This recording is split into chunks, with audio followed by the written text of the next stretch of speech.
Si no sabes la respuesta de la primera pregunta, probablemente estés calculando mal tu carga eléctrica. Vamos a ver qué dice. Dice, una carga continua es una carga donde el máximo de la corriente se espera de manera continua durante o más, vamos a decir, 15 minutos, 1 hora, 2 horas o 3 horas. La respuesta correcta viene siendo 3 horas. Esto viene en la norma oficial mexicana y es una de las consideraciones más importantes que tienes que tomar en cuenta. ¿Ok? Una carga continua es aquella carga que dura más de 3 horas de manera continua, vaya la redundancia, conectada en su máxima corriente, ¿no? Por esto puede ser, por ejemplo, una iluminación de oficinas, una iluminación de alumbrado público. Esos dos son ejemplos de cargas continuas porque van a durar más de 3 horas de manera continua. Por ejemplo, las iluminación de oficinas, pues es el horario de las personas. Mínimo van a estar prendidas durante 9 u 8 horas durante el día. Entonces, por eso se consideran cargas continuas. Una carga de alumbrado público, pues también es carga continua porque va a durar más de 6 horas o 6 horas aproximadamente prendidas. Y, por ejemplo, una carga no continua podría ser la regadera eléctrica de tu casa o si tienes una regadera eléctrica, porque esta regadera no va a durar más de 3 horas prendida de manera constante, solamente va a prender durante el tiempo con el que te vas a bañar y luego se va a apagar y pues nunca va a durar más de 3 horas de manera continua prendida.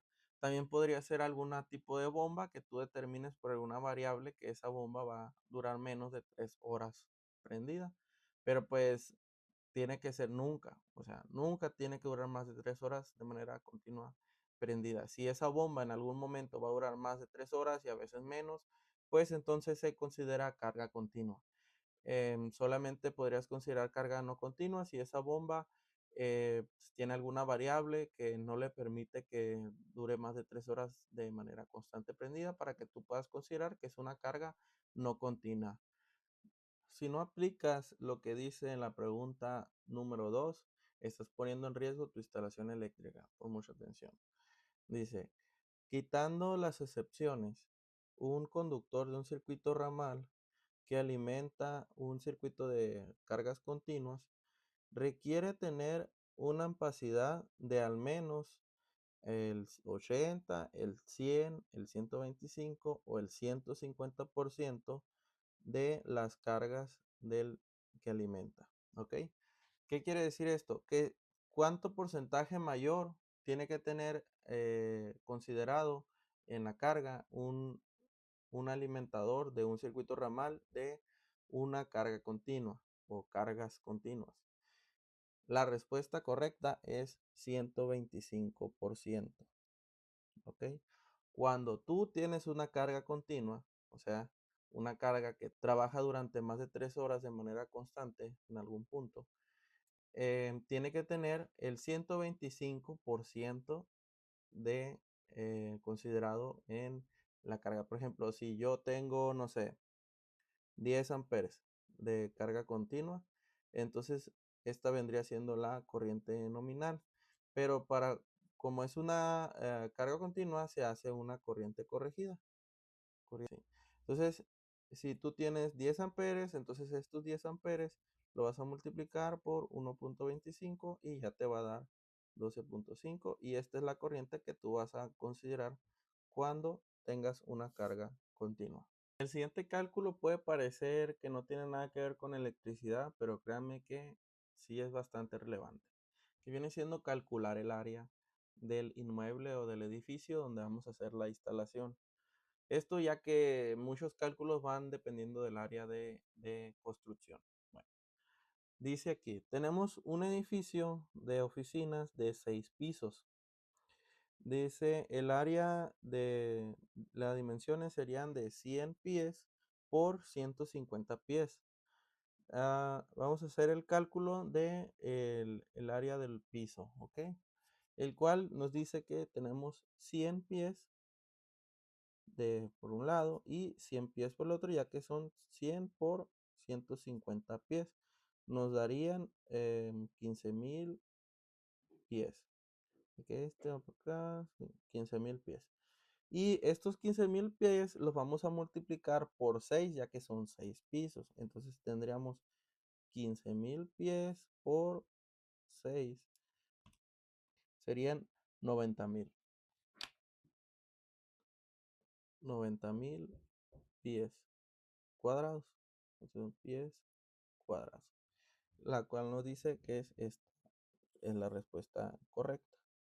Este cálculo siempre tienen que hacerlo con mucho cuidado porque dependiendo del valor que nos dé aquí, vamos a tener el valor de las áreas para la iluminación, para los receptáculos y todo esto, ¿no? Para las cargas.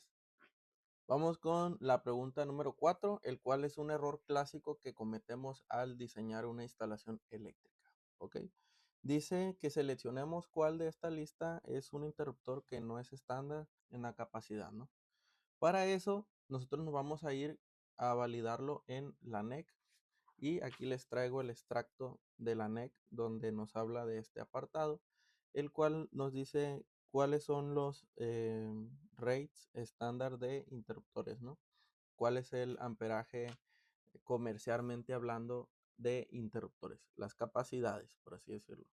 Dice aquí que tenemos interruptores de 15 amperes. Vamos a ponerlo aquí arriba para, pues, descartarlo aquí inmediatamente.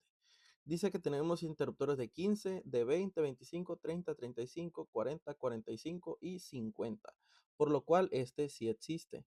También tenemos interruptores de 60, 70. Por aquí ya nos está dando una pista porque nos brincamos el de 75, pero vamos a continuar. Tenemos de 80, de 90, ok, este sí existe. Y tenemos de 100 y de 110 amperes.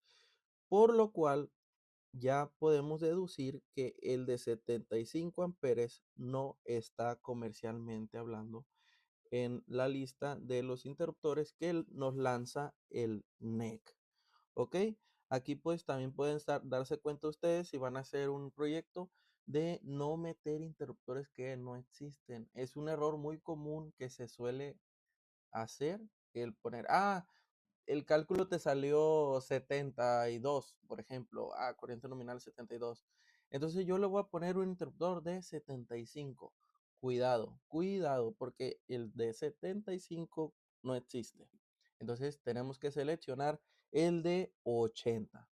Como regla general, sin importar la insulación del conductor y para cables de calibre 10 de cobre, para conductores pequeños, tiene que, eh, debe tener una protección no mayor a sobrecorriente de 30, 25, 35 o 20. O sea, de qué capacidad es la máxima que debe de tener un conductor calibre 10 de cobre. Para eso nos vamos a volver a regresar a la NEC, donde en el artículo 240.5, inciso D, pequeños conductores, dice que a excepción de la letra E y la G, que vienen siendo estos artículos E y G, a excepción de estos, ¿cuál es la protección máxima para